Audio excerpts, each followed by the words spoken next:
¿En qué consiste la vida? Buenos días, queridos hermanos. Bienvenidos a la comunidad contigo. Vamos a comenzar una nueva serie de devocionales para ver en qué consiste la vida. Para comenzar vamos a orar. Padre amado, te damos gracias por este día. Gracias, Señor, por todo lo que tú nos das. Te pedimos que tú nos guíes y nos hables, Señor, en esta mañana. Te damos gracias, Padre, en el nombre de tu Hijo amado. Amén. Dice una historia que una vez un joven estaba hablando, era un joven ambicioso, y él estaba hablando con un hombre mayor que ya conocía la vida. El joven decía: me prepararé para una profesión. Y el hombre le preguntaba: y luego pondré un negocio. Y la pregunta fue: y luego haré una fortuna. Y luego supongo que me iré haciendo viejo y me retiraré y viviré de las rentas. Y luego, supongo que algún día me tendré que morir. Y luego, este es un final muy inquietante. No sé si alguna vez se han preguntado en qué consiste la vida. ¿Por qué vivimos? ¿Por qué estamos aquí? Tal vez algunos tenemos una idea clara de lo que estamos haciendo. Quizás otros no tanto. ¿Qué es lo que nos motiva a hacer las cosas? ¿Cuál es la meta de nuestra vida? ¿No estaremos tal vez en esa misma situación de ese joven, tratando de alcanzar cada vez algo más? Pero al final de todo, ¿qué? En el Evangelio de Lucas vemos a Jesús hablando a una gran multitud. En el versículo 1 del capítulo 12, primero Jesús estaba dirigiendo a sus discípulos. Les hablaba de la necesidad de vivir en la religión correcta, en el sentido de la religión como las prácticas que las personas tenían que tener como hijos de Dios, y de cuidarse de vivir en una religión muerta, una religión con hipocresía. También los animaba a no tener miedo de esas personas que podían hacerles daño. Personas que seguramente los iban a perseguir por proclamar el Evangelio y, muchos de ellos llegaron a morir por causa del nombre de Cristo. Lo que Jesús les decía, que deberían temer a Dios, quien tiene el poder de enviar a todos los impíos al infierno.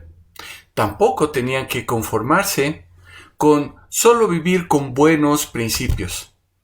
Jesús los llamaba a confesar ante los demás que Él era el Señor y el Salvador. Es decir, los estaba llamando a una vida 100% comprometida con Él.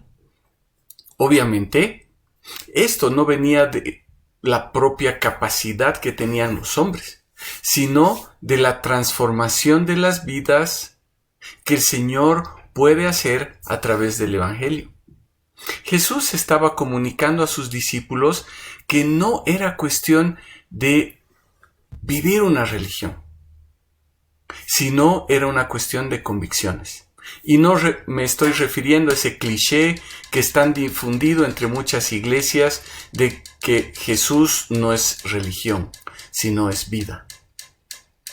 Me refiero a la lealtad con nuestro Señor, pero no una lealtad que viene de nosotros, sino la lealtad que Él produce en nosotros luego de habernos salvado, luego de que nos ha dado su Espíritu Santo.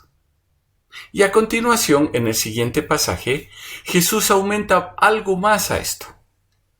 Y con lo que habla, responde a la pregunta de en qué consiste la vida. Pero no simplemente en qué consiste la vida, sino en qué consiste la vida del verdadero Hijo de Dios.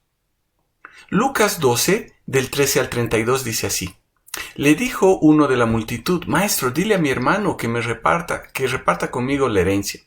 Y él le dijo: Hombre, ¿Quién me ha puesto como juez o repartidor sobre vosotros? Y les dijo, mirad, guardaos de toda codicia, porque la vida de uno no consiste en la abundancia de bienes, de los bienes que posee. Entonces les refirió una parábola diciendo, las tierras de un hombre rico habían producido mucho, y él razonaba dentro de sí diciendo, ¿qué haré? Porque ya no tengo dónde juntar mis productos. Entonces dijo, esto haré. Derribaré mis graneros y edificaré otros más grandes. Allí juntaré todo mi grano y mis bienes, y diré a mi alma, alma, muchos bienes tienes almacenados para muchos años. Descansa, come, bebe, alégrate. Pero Dios le dijo, necio, esta noche vienen a pedir tu alma, y lo que has provisto, ¿para quién será? Así es el que hace tesoro para sí y no es rico para con Dios. Dijo a sus discípulos, por tanto os digo, no os afanéis por vuestra vida, ¿qué habéis de comer? Ni por vuestro cuerpo, ¿qué habéis de vestir? La vida es más que el alimento y el cuerpo más que el vestido. Considerad los cuervos, que ni siembran, ni siegan, ni tienen almacenes, ni graneros, y Dios los alimenta. ¿Cuánto más valéis vosotros que las aves? ¿Quién de vosotros podrá con afanarse añadir un codo a su estatura? Pues si no podéis lo que es menos, ¿por qué estáis afanosos de lo demás? Considerad los lirios, cómo crecen, no trabajan ni hilan, y os digo que ni aun Salomón con toda su gloria fue vestido como uno de ellos.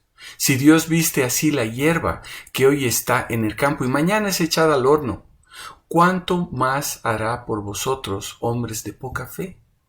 Vosotros pues no busquéis qué habéis de comer o qué habéis de beber, ni estéis ansiosos, porque todas estas cosas busca la gente del mundo. Pero vuestro Padre sabe qué necesitáis. Más bien buscad su reino, y estas cosas os serán añadidas. No temáis manada pequeña, porque a vuestro Padre le ha placido daros el reino. Mientras Jesús estaba enseñando a sus discípulos, se presenta una persona con un requerimiento que Jesús utiliza para seguir enseñando acerca de cómo debía ser un verdadero seguidor suyo. Israel se caracterizó por ser un estado teocrático. Toda la organización dada por Dios a los israelitas en el tiempo de Moisés fue dada para que se estableciera ese estado. Incluso en los peores tiempos de los reyes y hasta en ese tiempo del silencio, profetas y sacerdotes dieron dirección al pueblo, tal vez en algunos momentos de una forma imperfecta y a veces de una forma nefasta, pero estaban dirigiendo al pueblo. Entonces la solicitud de esta persona no era muy descabellada, incluso estaba reconociendo cierta autoridad en Jesús en cuanto a asuntos civiles. Es más, Jesús estaba hablando de establecer un reino. Entonces, era una solicitud racional, ya que Jesús podía mostrar la autoridad con la que estaba hablando. El problema es que, como muchas personas en el tiempo de Jesús, este hombre no había entendido que Jesús no venía a establecer un reino terrenal. Entonces Jesús aprovecha esta oportunidad para profundizar más en lo que estaba enseñando a sus discípulos y les muestra dos cosas. Por un lado, a un religioso, a la persona que está viviendo esa apariencia, esa persona que reconoce a Jesús como autoridad, que piensa que es una autoridad que puede dar solución a sus problemas, aunque llegado el momento, puede negar al Señor delante de los hombres. Esa persona que va a callar cuando es llevado a dar testimonio de su fe. Por otro lado, vemos lo que el Señor produce en sus hijos, en los verdaderamente regenerados, en esas nuevas criaturas, en los renacidos, que viven conforme a su voluntad, que confiesan a su Señor y que darán testimonio de su fe pese a las dificultades. Ahora veremos una de las dos características.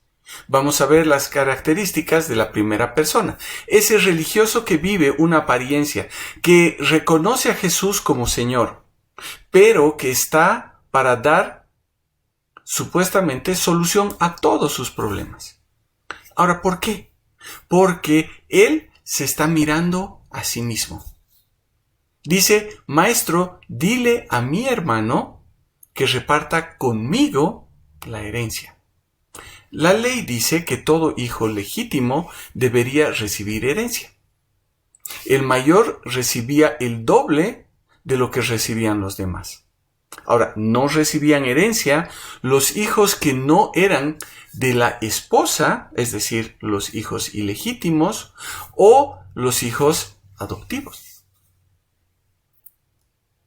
Este hombre que habló con Jesús posiblemente estaba en una de esas dos últimas situaciones, porque de lo contrario él sabía que iba a recibir herencia. Cualquiera que haya sido su situación, el hombre miraba por sus propios intereses. Seguramente lo que iba a recibir o lo que podía hacer Jesús iba a mejorar su situación en la que estaba. Por eso estaba haciendo esta petición. Y es muy posible que el hermano del que está hablando estaba presente. Y tal vez era una de las personas que estaban cerca de Jesús. Y este hombre entonces veía la posibilidad de sacar provecho de todo lo que estaba hablando. Estaba tratando de usar las palabras de Jesús para aprovecharse de la situación. Entonces Jesús le responde y le dice: ¿quién me ha puesto como juez o repartidor sobre ustedes? Esta persona velaba celosamente por sus propios intereses y veía en las enseñanzas de Jesús una forma de recibir más beneficios y entonces torcer el brazo de su hermano para conseguir su cometido. Creo que las palabras que siguen muestran que esta persona era alguien que conocía a Jesús, o por lo menos que lo había visto varias veces. Alguien que tal vez él y los discípulos veían frecuentemente. Pero a la vez era una oportunidad de mostrar a sus discípulos en qué consiste la vida. En el versículo 15 Jesús les dijo: mirad, guardaos de toda codicia, porque la vida de uno no consiste en la abundancia de los bienes que posee. Jesús les dice que no consiste en la abundancia de bienes. La vida no es eso. Este hombre, el que pedía que su hermano le dé herencia, estaba preocupado en lo que tenía su padre. Podía ser grande lo que tenía su padre, podía tal vez no ser tan grande, podía ser algo pequeño, pero él quería ver la forma de conseguir ese algo. Entonces Jesús les dice: tengan cuidado, guárdense de la codicia. La vida no consiste en tener muchas cosas. Yo no sé qué habrá hecho que esta persona pida esto. O bueno, yo sí sé, era su codicia. Pero luego de lo que Jesús dijo, la palabra no dice qué es lo que hizo esta persona. No sé, en su lugar, tal vez yo habría tratado de esconder mi rostro de las personas o habría salido avergonzado. Guárdense de la codicia. Este hombre estaba codiciando. Y codicia es tener un fuerte deseo de algo que le pertenece a otro o tener un afán excesivo por las riquezas. Pero esta codicia llevó a la persona a hacer esta solicitud. Su hermano tenía en ese momento algo que él deseaba tener o algo que realmente ansiaba. ¿Por qué? Porque él se estaba mirando a sí mismo. No importaba exteriorizar su codicia. Lo que le importaba era lo que él podía tener. Y Jesús relata la parábola que está a partir del versículo 16, donde el hombre rico había hecho tesoro para sí. No le había quitado nada a nadie para conseguir todo lo que tenía. Sus tierras habían producido mucho y él razonaba diciendo, ya tengo mucho y no tengo dónde juntar mis productos. Entonces dice, voy a derribar mis graneros. En unos graneros más grandes juntaré todo mi grano y mis bienes. Le diré a mi alma, tienes muchos bienes para muchos años. Tú puedes descansar, puedes comer, puedes beber y alegrarte. En ese relato, el centro de todo era él. Había llegado a tener gran abundancia y eso le hacía feliz. Todo era suyo. Su grano, sus graneros, sus bienes, su alma estaba complacida. Él podía disfrutar de sus bienes por muchos años. Podía descansar, comer, beber y estar feliz. Ahora, ¿qué estaba mal en todo esto? ¿Por qué no podía disfrutar del fruto de su trabajo? ¿Por qué no podríamos nosotros disfrutar del fruto de nuestro trabajo? ¿Acaso Dios quiere que suframos? ¿Acaso Dios quiere que vivamos mal? Es más, ¿por qué no podríamos pedirle al pastor o a algún líder que nos ayude a hablar con nuestro hermano para que comparta con nosotros parte de lo que ellos tienen? Lamentablemente, y digo lamentablemente, porque como cristianos muchas veces estamos preocupados en la abundancia de los bienes, nuestra confianza se basa en lo que tenemos. Y es que decimos, pero queremos dejarle algo a nuestros hijos. Seríamos irresponsables en estos tiempos si no tenemos lo suficiente como para que ellos puedan comenzar.